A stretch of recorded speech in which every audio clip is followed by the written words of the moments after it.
As tentações do justo. A seguir, foi Jesus levado pelo Espírito ao deserto, para ser tentado pelo diabo. Mateus 4, versículo 1. Que versículo incrível! Mateus ousadamente declara que o Espírito de Deus levou Cristo para uma experiência no deserto, onde teria de sofrer fortes tentações. Ainda mais surpreendente é que este versículo segue-se a uma cena de grande glória. Jesus havia acabado de ser batizado no Jordão. Ao sair da água, os céus se abriram e o Espírito veio sob a forma de uma pomba e pousou em seu ombro. Aí uma voz vinda dos céus declarou: Este é o meu Filho amado, em que me comprazo. Mateus 3, versículo 17. Talvez você fique imaginando, se Deus se comprazia tanto em Jesus, declarando ao mundo todo que este era o seu Filho amado, por que então levou Cristo a uma experiência no deserto? Quero lhe lembrar que Jesus é o padrão para as nossas vidas como crentes. João escreve: segundo ele é, também nós somos neste mundo. 1 João 4, versículo 17. Além disso, foi ele tentado em todas as coisas, a nossa semelhança. Hebreus 4, versículo 15. A mensagem das Escrituras é clara: todos que estão em Cristo, o amado de Deus, sobre o qual seu Espírito repousa, passarão por uma experiência de provação no deserto, assim como foi com Jesus. E esta experiência será acompanhada de tentações satânicas. Note, este princípio não se aplica a crentes mornos ou com o coração frio. Estas provações só vêm sobre aqueles que andam no Espírito em comunhão com o Senhor. Em verdade, quanto maior for a paixão da pessoa por Jesus, mais intensas serão suas provações no deserto. Contudo, quando o Espírito Santo nos leva para o deserto, Deus tem em mente um propósito eterno para nós. Não se engane, porém, Deus não nos tenta. É o diabo que faz a tentação. Ninguém, ao ser tentado, diga: sou tentado por Deus, porque Deus não pode ser tentado pelo mal, e Ele mesmo a ninguém tenta. Tiago 1, versículo 13. Para descobrir qual é o propósito de Deus para nós na experiência no deserto, precisamos examinar a experiência de Cristo. Fora do deserto, as multidões enfrentavam suas próprias tentações. Estas tentações eram as comuns e tinham a ver com ambição, adultério, violência, roubo, bebida, jogo. Estas pessoas viviam em plano inferior em todos os sentidos, e Jesus se mantinha acima de tudo isto. Ele não seria tentado por pecados tão grosseiros. Por ele ser justo, amado, escolhido, suas tentações chegariam a um nível mais elevado. Elas seriam muito mais profundas, misteriosas e intensas que os pecados habituais da vida. Suas tentações seriam na esfera do espiritual e teriam consequências eternas. O mesmo é verdade hoje para nós. Uma pessoa verdadeiramente espiritual não é tentada na linha da carnalidade declarada. Por exemplo, ela provavelmente não será tentada a dar uma escapada a um bar para beber ou arranjar um quarto de hotel para fornicação com uma prostituta ou cobiçar a mulher do próximo. E nem irá sequer pensar em jogos de azar, uso de drogas ou em falar palavrões. Pelo contrário, seu desejo diário é o de se aproximar do Senhor. Ele torna Jesus o Senhor de toda a sua vida. Devora a cada dia a palavra de Deus. Busca-o em oração. Sua alma clama: Senhor, quero me aprofundar em Ti. Quero andar mais junto a Ti do que nunca. Isso lhe descreve? Se é assim, as suas tentações serão mais do tipo que Cristo suportou. Elas terão a ver com a sua obediência a Deus e com a dependência à sua palavra. E Satanás fará tudo o que estiver ao seu alcance para lhe tentar. Ele quer lhe afastar do objetivo que Deus tem para você. Ele vai tentar questionar o seu chamado e lhe convencer que a aprovação e a bênção de Deus sobre a sua vida são mentira. Depois de 40 dias e 40 noites de jejum, Jesus teve fome. No instante que Jesus ficou fisicamente vulnerável, o diabo trouxe a primeira tentação. As Escrituras dizem o seguinte sobre Cristo: e, depois de jejuar 40 dias e 40 noites, teve fome. Então o tentador, aproximando-se, lhe disse: se és o Filho de Deus, manda estas pedras se transformarem em pão. Mateus 4, versículos 2 e 3. Não é pecado ter fome. Então, qual é o problema aqui? Satanás estava desafiando Jesus. Se és inteiramente Deus, então tens em ti o poder de Deus. E nesse momento estás em grandes dificuldades. Por que não usas o poder que Deus te deu para resolver o problema? Ele não te deu o poder para ver se o usarias corretamente? Tu nada fizestes para ser colocado nesta situação adversa, e sabes que Deus não gosta de ver seus filhos sofrendo. Então, não precisas aguentar isso por nem mais um minuto, e não há nada errado em se atender às próprias necessidades. Simplesmente pronuncie a palavra e ordene sua saída desta situação. Esta é uma questão das tentações mais insidiosas que vêm sobre as pessoas realmente de Deus. Assim como nosso exemplo, Jesus, você é apaixonado por Deus. Você determinou em seu coração ser totalmente submisso a Ele.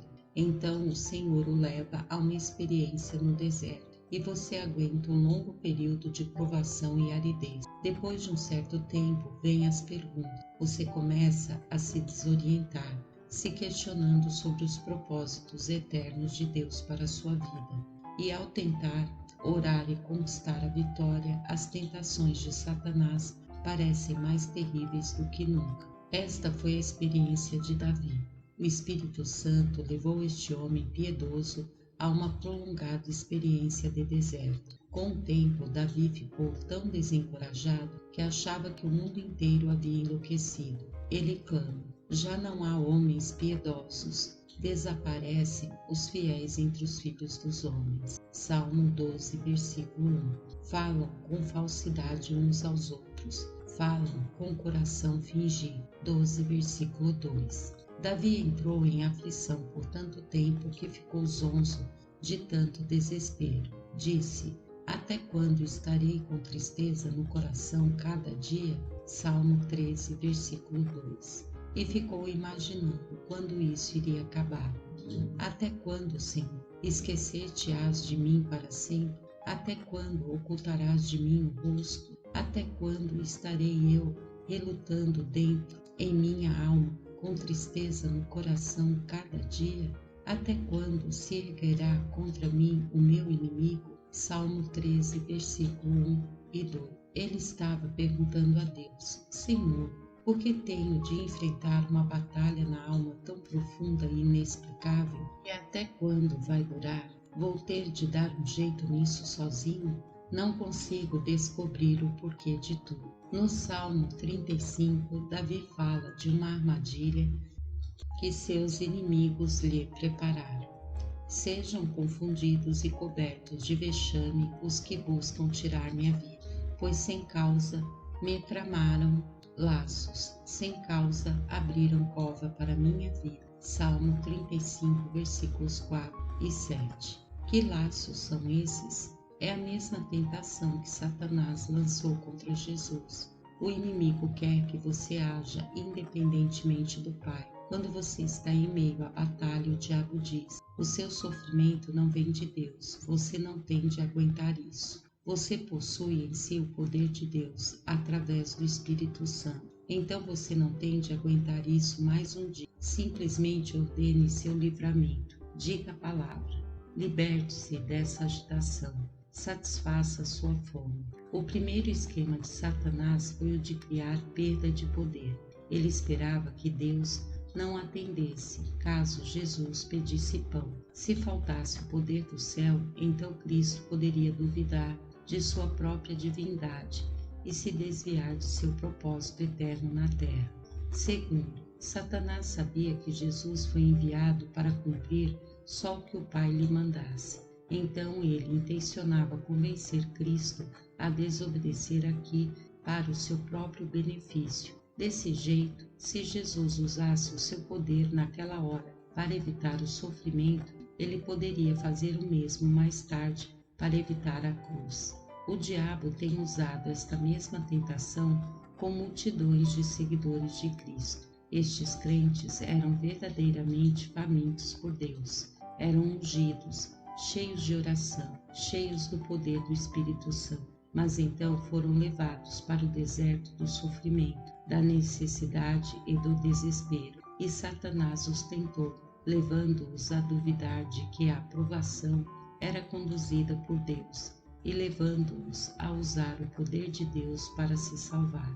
O inimigo cochichou: você está cansado dos problemas de dinheiro e Deus não está respondendo nenhuma oração sua. Todo dia você se desespera com o sofrimento que vem sobre você e a família. E agora você não aguenta mais. Você está com a palavra de Deus no coração e Ele lhe deu poder através do Espírito Santo. Por que não exercer este poder para acabar com o sofrimento? Apodere-se da promessa de Deus e declare a saída dessa dor. Já é para uma boa causa. Eles acreditaram na mentira de Satanás e procuraram se apoderar de uma única promessa de libertação para tentar acabar com o sofrimento. Pararam de confiar. Ao invés disso, começaram a ordenar que as finanças ficassem do jeito que queriam, mas suas ordens não foram validadas pelo Espírito Santo e os seus planos fracassaram. Aí então fizeram a coisa à sua maneira, ultrapassaram os valores do cartão de crédito e fizeram empréstimos, foram fazendo cada vez mais dívidas, se vangloriando o tempo todo. Deus está me abençoando, mas no final das contas tudo explodiu. Foi aí que ficaram amargurados. No final, desistiram da palavra de Deus e se desviaram. Vi isso acontecer um sem número de vezes. Estas pessoas acabaram abortando o propósito de Deus para a aprovação. O Senhor havia desejado levá-los à dependência e à confiança absolutas nele. Ele queria que as lutas os despojassem de toda a confiança no homem e na capacidade própria. Ele também queria produzir neles uma paixão semelhante à de Cristo para com os que estivessem sob sofrimentos iguais. As Escrituras dizem que estes eram os propósitos de Deus, até para o seu próprio Filho. Embora sendo filho, aprendeu a obediência pelas coisas que sofreu. Hebreus 5, versículo 8. Pois naquilo que ele mesmo sofreu, tendo sido tentado, é poderoso para recorrer os que são tentados. Capítulo 2, versículo 18. Então, como Jesus respondeu à tentação do diabo, está escrito: não só de pão viverá o homem, mas de toda palavra que procede da boca de Deus. Mateus 4, versículo 4. Cristo disse em essência: a minha vinda à terra não foi para satisfazer as minhas necessidades, dores ou para o meu conforto físico. Eu vim para dar à humanidade, não para salvar a mim mesmo. Nem mesmo ao chegar ao ápice do sofrimento, Jesus perdeu de vista o seu propósito eterno. E se o nosso Senhor aprendeu a dependência e a compaixão através de uma experiência no deserto, assim será conosco. Em verdade, os crentes que eu sei que possuem a genuína compaixão de Cristo são aqueles que suportaram o sofrimento e saíram com o testemunho da felicidade de Deus. Eles podem dizer com Paulo: eu trago no corpo as marcas de Jesus. Gálatas 6, versículo 17. A seguir, Satanás levou Jesus para o pináculo do templo. Quando Jesus estava no ponto mais alto do templo, Satanás cochichou para ele: vá em frente, pule.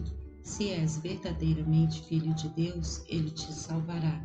A palavra dele diz que os anjos se acampam em torno de ti para proteger, para que nunca te machuque. Mateus 4, versículos 5 e 6. Você percebe Satanás dando voltas nestas frases? Ele separa uma promessa isolada das Escrituras e tenta Jesus a lançar toda a sua vida sobre ela. ele sugere: dizes que Deus está contigo. Tudo bem, prove isso. O Pai já permitiu que eu lhe perturbe. Onde está a presença dele nisso? Podes provar que ele está contigo agora mesmo saltando daqui. Se Deus está contigo, ele providenciará uma descida suave. Então podes basear tua confiança nisso. Se não, podes também morrer, em vez de ficar imaginando se terias sido deixado ao léu ou não. Tu precisas de um milagre para provar que o Pai está contigo. Outra vez Davi suportou opressão semelhante. Ele havia testemunhado ao mundo a fidelidade de Deus para com ele. Agora, porém, se via num poço de desespero, e Satanás chegou, acusando e provocando. Olhe para você, está arrasado e nem sabe por quê. Você diz que Deus é fiel, porém está espiritualmente acabado. Você ora dia e noite, mas todo dia se levanta com uma vontade inexplicável, não atendida. Onde está Deus nisso tudo? Davi clama. Os meus adversários me insultam, dizendo e dizendo: o teu Deus, onde está? Salmo 42, versículo 10. A seguir acrescenta essas palavras ao clamor: ilumina-me os olhos, para que eu não durma o sono da morte, para que eu não diga: o meu inimigo, prevaleci contra ele, e não se regozijem os meus adversários, vindo eu a vacilar. Capítulo 13, versículos 3 e 4. A batalha que agitava a mente de Davi é comum a todas as pessoas piedosas. Às vezes, Deus parece estar em silêncio. Podemos nos ver em lutas que não compreendemos. Como Davi, suplicamos: até quando, Senhor? Quando vais me mostrar uma prova de que estás comigo? Por favor, me envie um sinal, uma amostra. Neste ponto, você deve estar pensando: qual é o mal de se lançar nas promessas de Deus? A Bíblia diz que todas as promessas de Deus são sim e amém para os que creem. 2 Coríntios 1, versículo 20.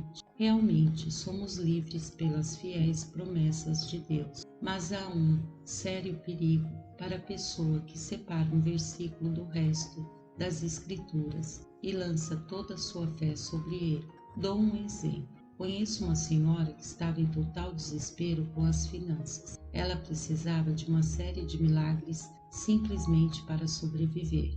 Então ela colocou toda a fé em uma só promessa bíblica: trazei todos os dízimos à casa do tesouro, para que haja mantimento na minha casa, e provai-me nisto, diz o Senhor dos Exércitos, se eu não vos abrir as janelas do céu e não derramar sobre vós bênção sem medida. Malaquias 3, versículo 10. Esta senhora começou a dar o dízimo fielmente, achando que seria abençoada financeiramente em retorno, mas não funcionou. Então ficou zangada com Deus, clamando: fiz o que manda a palavra de Deus, coloquei minha confiança em sua promessa, dando o dízimo com fidelidade, mas agora a situação ficou pior do que antes. Deus trancou as janelas do céu para mim. Esta mulher se lançou do templo e descobriu que não havia rede. O diabo, com sucesso, destruiu sua fé. Como? Ele a convenceu a ignorar o aconselhamento conjunto das Escrituras. Sim, Deus realmente promete abrir os céus para os que dão, mas ele também requer uma certa condição dentro do coração dos dizimistas. Quando os céus se cerrarem e não houver chuva, por ter o povo pecado contra ti. 2 Crônicas 6, versículo 26. Esta senhora nunca tratou com outras passagens que exigem a necessidade de perdoar. Ela abrigava inveja e ciúme no coração. A maioria das falsas doutrinas, dos erros e das seitas religiosas nascem dessas tentativas enganosas. Quando as pessoas tentam separar uma promessa das Escrituras, querem forçar Deus a se provar a si próprio, sendo fiel àquela promessa. Contudo, ignoram o resto que as Escrituras pedem na área em que fazem os pedidos.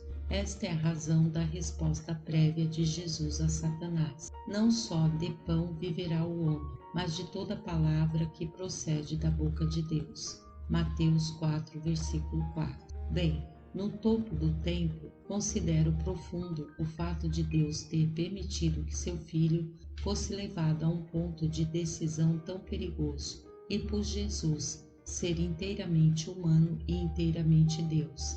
Ele deve ter feito suas perguntas. Teria ele pensado: Pai, sei que me chamastes para que eu desse a vida, e alegremente aceito isso. Mas onde estás nesta hora? Por que permitistes que eu fosse colocado numa provação destas? Como respondeu Jesus? Ele declara: está escrito, não tentarás o Senhor teu Deus. Mateus 4, versículo 7. O que Jesus quer dizer exatamente com tentar a Deus aqui? O Israel antigo é um exemplo. 10 vezes o Senhor se provou fiel aos israelitas em suas provações, e em todas as 10 ocasiões o povo de Deus recebeu prova visível de que o seu Senhor estava com eles. Contudo, toda vez o povo fazia a mesma pergunta: está Deus entre nós ou não? Deus chama isso de tentar. Houvera Deus permitido, não teria havido fim nessa busca de prova. Agora Jesus usa esta mesma frase, tentar a Deus, na resposta a Satanás. O que isso nos diz? Isso nos mostra que é um sério pecado duvidar da proximidade de Deus em nossas lutas.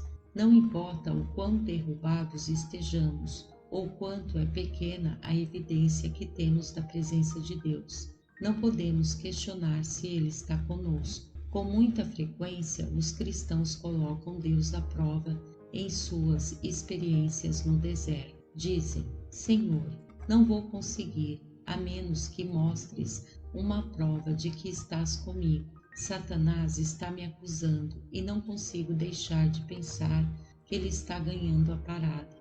Estás comigo ou não? Se tu não me livrares rápido, ou se não me deres um sinal da tua bênção, vou parar de lutar.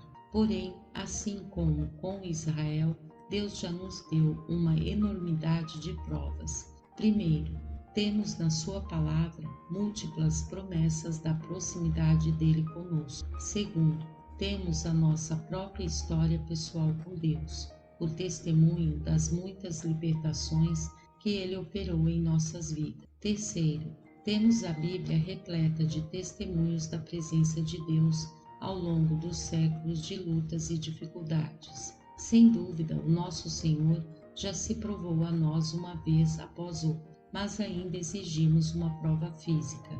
Caso contrário, a Bíblia é clara, devemos andar com Deus pela fé e não pela vista. Caso contrário, iremos acabar como um Israel incrédulo. Jesus foi levado a um alto monte, onde lhe foram mostrados os reinos do mundo. Sobre o monte, Satanás tentou Jesus com esta oferta: tudo isto te darei, se prostrado me adorares. Mateus 4, versículo 9. Isso soa tão absurdo, tão ridículo.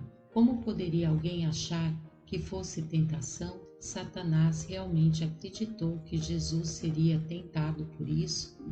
Acredite ou não, foi uma oferta poderosa e atraente. Satanás estava desafiando Jesus, dizendo: Deus te chamou para entregar a vida por um mundo perdido, e agora viestes para libertar os prisioneiros das minhas mãos. Jesus, quero te dizer uma coisa: tu podes fazer tudo isso agora mesmo, num segundo. Eu prometo que se apenas te curvares aos meus pés, num ato único de adoração, eu cesso a luta, abro mão de todo o poder sobre estes reinos. Não possuo e nem escravizo mais ninguém.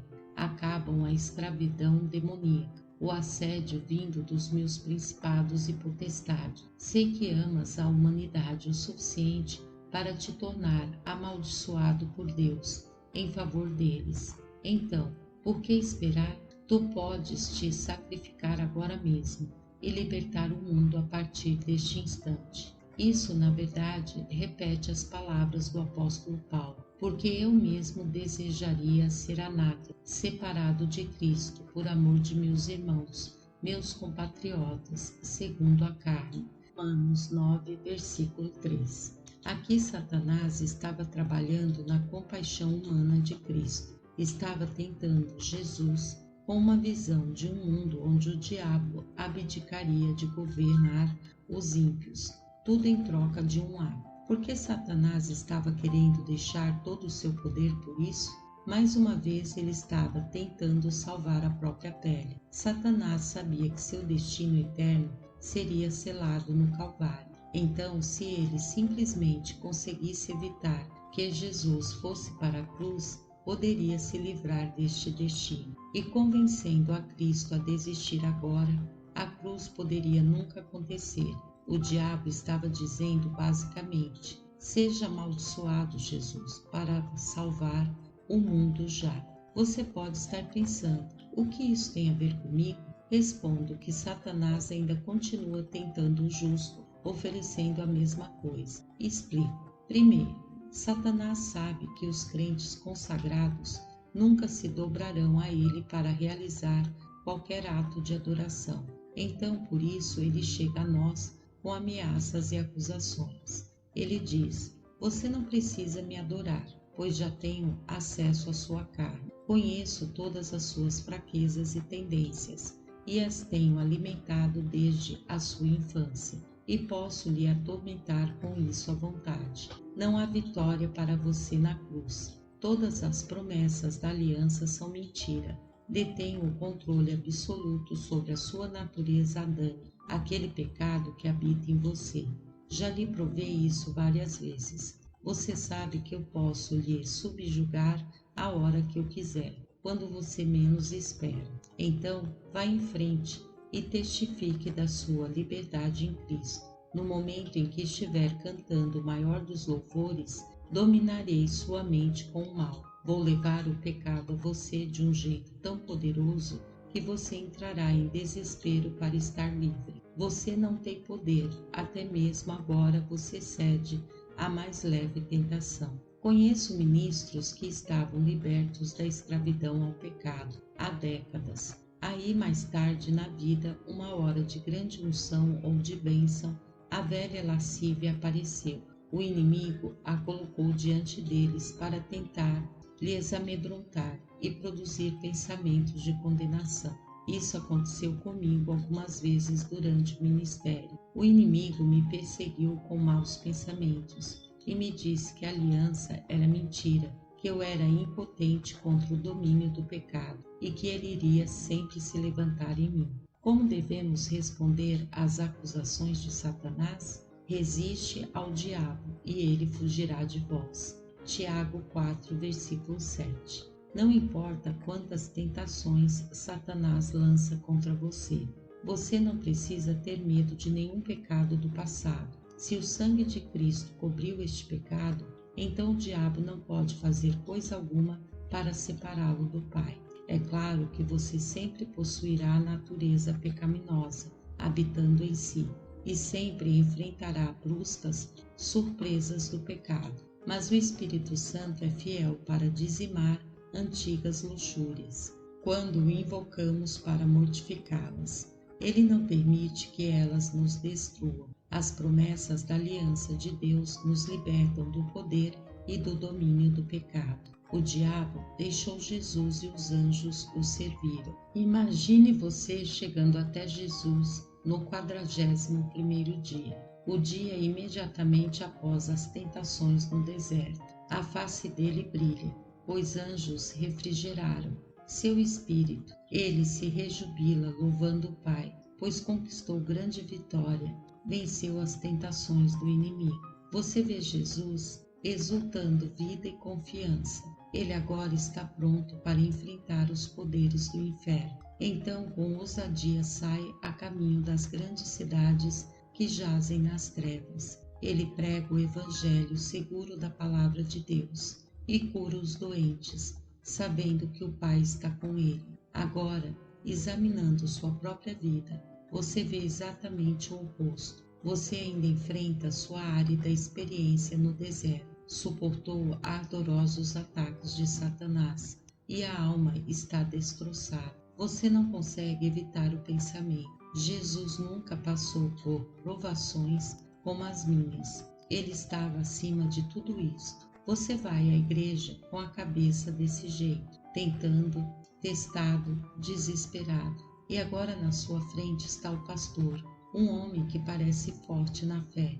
Ele fala de um jeito tão seguro da presença de Deus, como se houvesse acabado de receber visita de anjos ministradores. Você pensa, ele nunca passou por problemas como os meus. Se você soubesse, você não viu quando Deus chamou este homem para o ministério. O Espírito Santo lhe trouxe um chamado glorioso e imediatamente o levou ao deserto para ser tentado de maneira tremenda. Você nem sabe dos dias, semanas e meses em que foi afligido por uma fome profunda de Deus, que não se satisfazia. Você jamais experimentou as mentiras que Satanás colocou na cabeça desse homem, os maus pensamentos que foram incutidos nele algumas vezes. Você não o viu nos dias em que ficou reduzido a nada, destroçado no desespero, e você não percebe que muitas vezes seus melhores sermões vieram das provações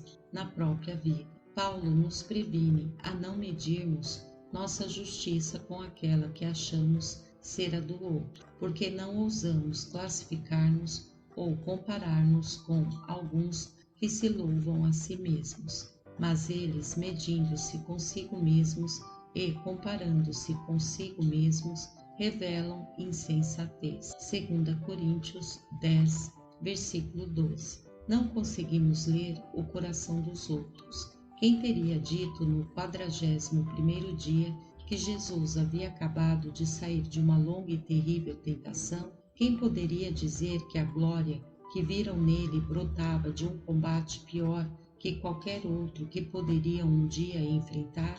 Temos de olhar só para Jesus e temos de depender só da justiça e da santidade dele. Ele deu a todos nós acesso idêntico a isso. Deus o ama nas horas das provações. O próprio Espírito dele levou você para o deserto. No entanto, o seu próprio Filho já esteve lá e ele sabe exatamente o que você está passando. Permita que ele complete a obra de edificá-lo para dependência e confiança absoluta nele. Você sairá com confiança, piedosa compaixão e força para ajudar outros. Em nome do nosso Senhor Jesus Cristo. Amém. Graça e paz, irmãos.